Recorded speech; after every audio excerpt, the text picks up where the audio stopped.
Start ஆச்சு. அன்னைக்கு வாய் வந்து இங்கே சுகந்தியமா வேணான்ட்டாங்க, பாபிமா வேணான்ட்டாங்க, குமார் வேணான்ட்டாங்க. சடை முடிச்சு ஏன்னா இப்போ நம்ம மெசேஜ் படிக்கிறோம் இல்லைங்களா?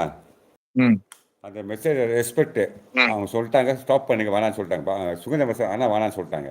நான் விட்டேன். அன்றைக்கி நம்ம கெஞ்சி கூத்தாடி எவ்வளோ பேசணும்.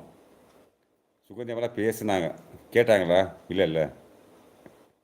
அந்த வீடியோ பார்த்து நான் அமிச்சா பார்த்தீங்களா நீங்கள்?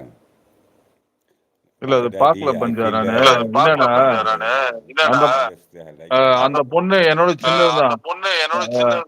57 வயசு தான் ஆகுது. ஏன்னா வாடா போனான்னு என்ன மாதிரி பேசுறது பாத்தீங்களா? அதுதான் நான் வந்து பொம்பளைங்க வச்சுக்க மரியாதை. புரியுங்களா? சின்னவங்களாம் சரி, பெரியவங்களாம் சரி, என்ன வாடா போடான்னு சொல்லி நான் அவளை வாடி டாலின்னு சொல்றேன். அவளுக்கு கல்யாணம் ஆகி குழந்தையெல்லாம் ஆயிடுச்சு.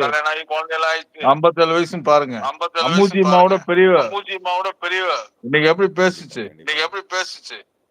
அப்ப என் கேரக்டர் தெரியுமா பேசணும். நீ ஏன்டா அங்க போறன்னு தான் கேக்குது. எதுக்கு இந்த மாதிரி எல்லாம் உங்களுக்கு தேவையா? நீங்க தான் அவங்க டைரக்டா உங்க நான் அந்த மாதிரி ஆளான்னு சொல்லிட்டு அவங்களுக்கு தெரியும். இப்போவது உங்களை 1 இயருக்கு மேலதான் தெரியும். பட் அதெல்லாம் வந்து சின்ன வயசுல இருந்து பழக்கம். என்ன கேரக்டரை பத்தி அதுக்கு தெரியும். இது என்ன கேக்குது? ஏன்டா அங்க போற? எதுக்குடா உனக்கு தேவையான்னு கேக்குது.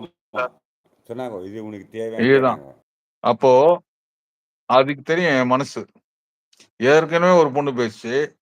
அது வந்து வாடா போடான்னு பேசாது. இந்த பொண்ணு வந்து ரொம்ப க்ளோஸ். 57 வயசு. இன்னைக்கு எனக்கு வாடா போடான்னு தான் பேசுது. டேய் என்னடா ராஜா ஏன்டா அது மாதிரி பண்ற? அது பாண்டேஜ். இந்த அஃபெக்ஷன். பட் நானா அவ கூட படுத்திருக்கனா இல்ல அவ வந்து இதுவா என்னோட என்ன சொல்றது சிஸ்டர்னு சொல்ல ஃப்ரெண்டு தான். பட் இருந்தாலும் எங்களுக்குள்ள ஒரு பாண்டேஜ் இருக்கு. அந்த பாண்டேஜ் வந்து நல்ல பொம்பளைங்களுக்குலாம் தெரியும். இந்த ஐட்டம் காட்சிக்கெல்லாம் தெரியாது. ஐட்டம் காட்சி வந்து வேற மாதிரி ஐடியா போடுவானுங்க. காசு எப்படி புடுங்கலாம், இவனை ஏமாத்தி எப்படி புடுங்கலாம், இந்த மாதிரி தான் பண்ணுவாளுங்க. அதெல்லாம் வந்து உண்மையான நட்பு. 45 வருஷமா வச்சிருக்கிறேன் அவளை. அந்த அஃபெக்ஷன் வந்து இன்னைக்கு கேக்குது பாத்தீங்களா? ஒரு செகண்ட்ல அவளுக்கு தெரியாது, இந்த மேட்டர்லாம் தெரியாது. ஆனா அந்த போன் பண்ணி இந்த மேட்டர்னு சொல்லிட்டு உங்களுக்கு நீங்க தானே பேசுனீங்க பஞ்சா? மியூட் பண்ணுங்க பஞ்சா. நீங்க தானே பேசுனீங்க அதுகிட்ட? நீங்க பேசுனீங்களா? நான் வந்து இன்னைக்குதான் அதுகிட்ட இந்த மேட்டர் சொல்றேன். என்ன பேசுச்சுன்னு உங்களுக்கு தெரியும். புரியுங்களா? அதுதான் பொண்ணு. அதுதான் குடும்ப பொண்ணு. அதுதான் வந்து ஒரு உண்மையால அஃபெக்ஷன் இருக்கிற பொண்ணு. அது வாடான்னு பேசுற பொண்ணு. அது வாடா போடான்னு பேசுற பொண்ணு. பட் இருந்தாலும் இந்த நாயெல்லாம் எந்த மூளைக்கு செருப்புக்கு சமானமா தேவடியா முண்டலாம்? நான் யாருன்னு தெரியாம என்கிட்ட பேசுறது இவளுக்கு மேல 1000 பேரை நான் பேச வைப்பேன் லைவ்ல. உங்க லைவ்ல நான் வந்து உள்ள வர வைப்பேன் எல்லாரையும். உங்க லைவ்ல நான் வர வைக்கிறேன், பேச சொல்றேன். லைவ்ல நீங்க வந்து டூகெதர் போட சொன்னா பேசி நார் அடிச்சிருவாளுங்க. எனக்கு தேவையே இல்லை. நம்ம ஒரு பாசம் வச்சுட்டோம், ஒரு பொண்ணு மாதிரி நினைச்சிட்டோம், ஒரு மரியாதை கொடுத்து. கேட்கலையா? சவுண்ட் கேட்கலையா? கேக்குதா?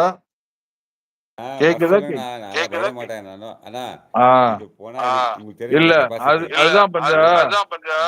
நான் இன்னைக்கு வந்து பேசுறேன்னா மூஞ்ச காமிச்சு கூட பேசுவேன். அத மூஞ்ச காமிச்சு வந்து உங்க லைவ்ல வந்து என்னை பத்தி பேச சொல்லுங்க. அவளை காசுனா வேணும்னா கேட்க சொல்லுங்க. இந்த மாதிரி குறுக்கோழியில போய் கேட்க கூடாது. காசு வேணும் நான் கொடுக்குறேன். எவ்வளவு வேணும்? 5000 வேணும், 10,000 வேணுமா? நான் கொடுத்துட்டு போறேன். இந்த மாதிரி என் பேரை சொல்லி காசை புடுங்கிறதுக்கு என் ஐடியா பண்ண வச்சுக்க, உனக்கு 20 லட்சம் ரூபா நான் மானஸ் இது போடுவேன். நான் டெஃபமேஷன் கேஸ் ரெடி பண்ணி தான் வச்சிருக்கேன். நான் போட்டே ஆவேன். அது இப்ப போட மாட்டேன். கொஞ்சம் லேட்டா கொஞ்சம் ஃப்ரீயா விட்டு போடுவோம். நான் கண்டிப்பா போடுறேன். முடிஞ்சா அவ என் மேல கேஸ் கொடுக்கட்டும். வச்சிருக்க எவிடன்ஸும் என் மேல கேஸ் கொடு, சைபர் கிரைம்ல கொடு. நான் ப்ரூவ் பண்ணிட்டேன்னா 20 லட்சம் என்ன 1 கோடி ரூபா நான் தரேன். போடுறி பொட்ட கண்ணு திர குருட்டு தேவையா முண்டா. பஞ்சா நான் வெளில வரேன். நீங்க பேசுங்க. வேற யாரோ வராங்கன்னா பேசுங்க.